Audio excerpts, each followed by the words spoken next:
Mari salaman. Namanya Mari Salaman. Ketika mendengarnya, saya hampir tidak percaya. Betulkah itu nama orang? Betapa lucu namanya. Apakah orang tuanya sengaja menamainya seperti itu? Atau itu sekadar julukan dari orang-orang? Atau nama panggilan yang dibuat-buatnya sendiri? Nama itu pertama kali ia sebut setelah selesai menurunkan barang-barang pindahannya yang begitu banyak, sehingga perlu diangkut satu truk besar selama 5 kali perjalanan pergi pulang dari tempat tinggal asalnya ke rumah di sebelah saya.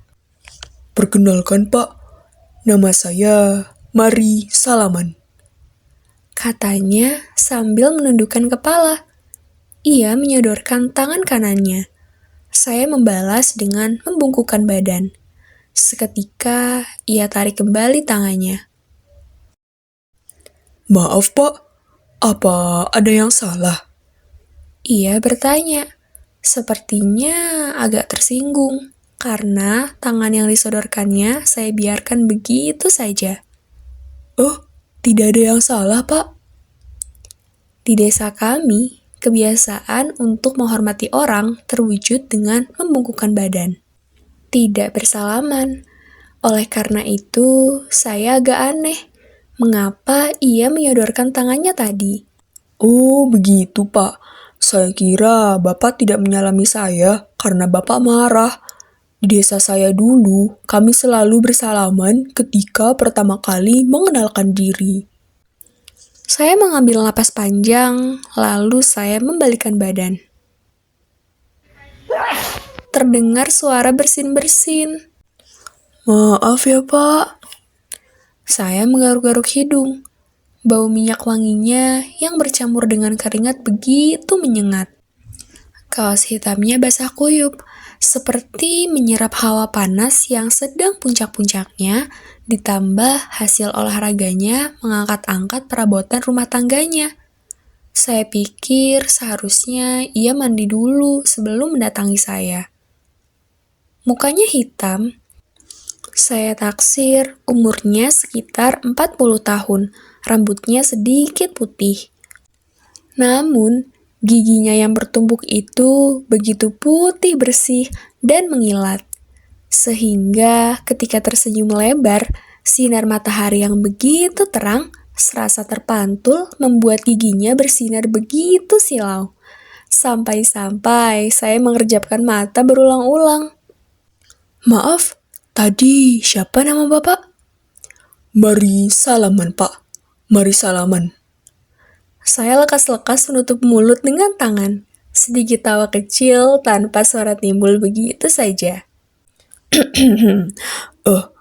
Pak Mari Salaman ya? Salam kenal, saya Sulepret. Sebagai bentuk penebusan dosa karena saya telah menertawakan namanya, saya sodorkan tangan meniru kebiasaannya saat mengenalkan diri. Dalam sekejap, tangan saya langsung disambarnya. Dia jabat erat-erat. Mari Salaman tinggal mengontrak di sebelah rumah saya. Katanya dulu rumahnya hanyut tersapu banjir. Tembok-tembok rumahnya hancur berantakan. Barang-barangnya hilang. Istrinya turut hilang. Sampai ia pindah bersama kedua anak kembarnya ke sini setelah tinggal selama 4 tahun di rumah orang tuanya. Ia tidak enak, terus merepotkan orang tuanya karena anaknya semakin besar. Istrinya belum juga ditemukan. Barang-barang pindahan yang memenuhi rumah barunya ini semuanya adalah barang baru. Pemberian orang tuanya sebagai bentuk penghiburan untuk dukanya. Anehnya, setiap saya bercakap dengannya, tidak sekalipun tampak raut wajah menyedihkan dari seorang suami yang kehilangan istri. Apakah orang tuanya berhasil menghapus pilunya? Atau ia sudah tidak mencintai istrinya, sehingga kehilangannya dianggap lalu begitu saja? Atau ia hanya berpura-pura kuat agar tetap tegar terlihat di depan kedua anak perempuannya yang masih 4 tahun itu? Kesedihan tidak boleh berlama-lama, Pak. Hidup harus terus berjalan. Bila saya sedih, kasihan kedua anak saya. Katanya di akhir curhat malam itu di tengah barang-barangnya yang masih berantakan. Ia sengaja mengajak saya masuk ke rumahnya. Mungkin tidak enak karena saya telah sedikit membantunya menurunkan barang-barang dari truk. Segelas teh, beberapa potong pisang goreng yang dibeli dari warung sebelah, dan sebungkus rokok dia sajikan di meja ruang tamunya. Terima kasih ya, Pak, sudah membantu. Sama-sama, namanya juga tetangga, bantu-membantu itu wajib bukan? Kedua anaknya yang sedari dalam truk sampai masuk rumah masih tertidur pulas sehingga ia harus menggendongnya satu persatu, tiba-tiba terbangun lalu datang menghampiri. Salah seorang anak itu mengusap-usap matanya. Oh, perkenalkan Pak Sulepret. Ini anak saya yang pertama. Ayo nak, bapaknya disalam. Anak itu mendekati saya, rambutnya keriting panjang, kulitnya putih. Anak di sebelahnya kulitnya juga putih. Karena mari salaman begitu hitam, saya rasa mereka seperti ibunya. Nama saya Mari Tersenyum, kata anak itu sambil menyodorkan tangan. Saya tertegun. Sempat beberapa detik saya kembali tidak percaya. Nama apa lagi ini? Kalau ini anak kedua saya, Pak. Namanya Mari Tertawa. Adik anak itu yang terpaut umur 1 jam saat kelahiran juga menyodorkan tangan. Kali ini 1 menit saya tidak bergerak. Tangan mereka saya diamkan begitu saja. Saya terpatung keheranan mendengar uniknya nama-nama mereka. Bapaknya Mari Salaman, anak pertamanya Mari Tersenyum, adiknya Mari Tertawa. Nama yang begitu aneh. Mereka lahir tepat sebelum istri saya hilang bersama banjir, Pak. 4 tahun lalu. Saya sendiri yang menamai mereka.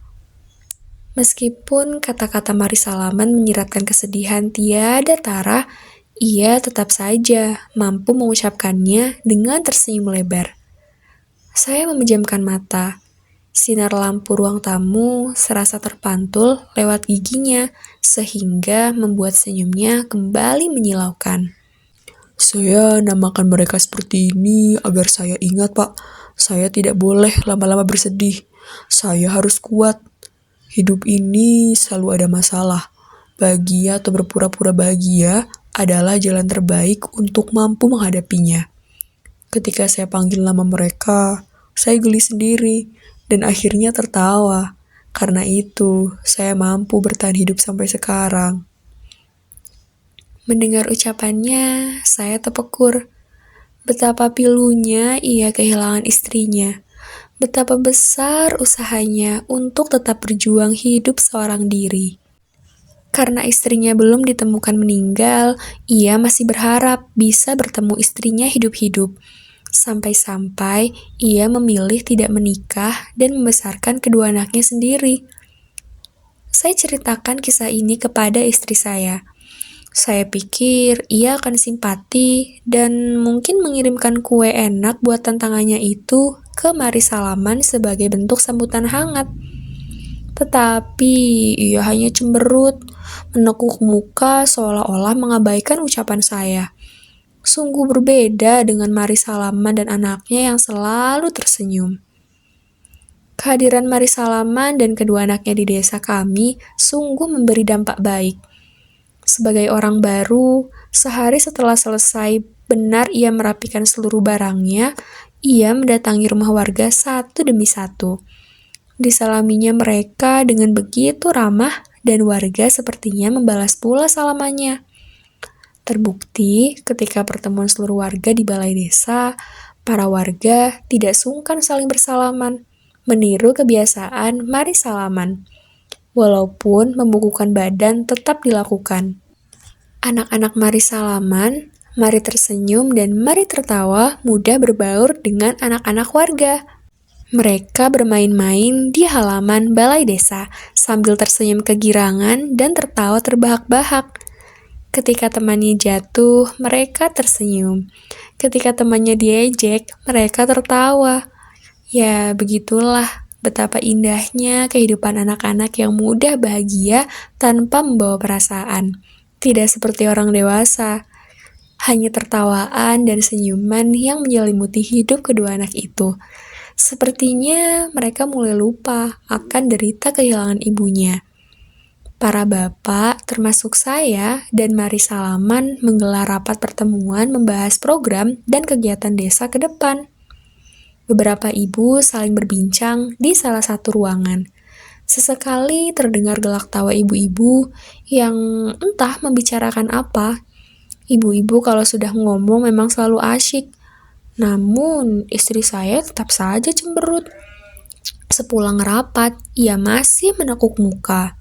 "Senyum dong, Bu," kata saya sesampainya di rumah sembari tersenyum. Ia tidak menjawab. "Kenapa, Bu?" "Sini, mana dompetmu?" "Buat apa?" "Katamu, kok mau saya senyum? Sini, mana dompetmu?" Saya melemparkan dompet bersama senyum saya yang mulai hilang dari wajah. Begini seharusnya, bagaimana bisa saya senyum bila beli bedak saja kau begitu perhitungan, sementara kau ingin saya selalu cantik setiap menyambutmu pulang kerja. Bagaimana bisa saya cantik dengan sikapmu itu? Dompetmu lebih ramah daripada semua senyummu. Saya terdiam. Tiba-tiba, saya lupa bagaimana caranya tersenyum.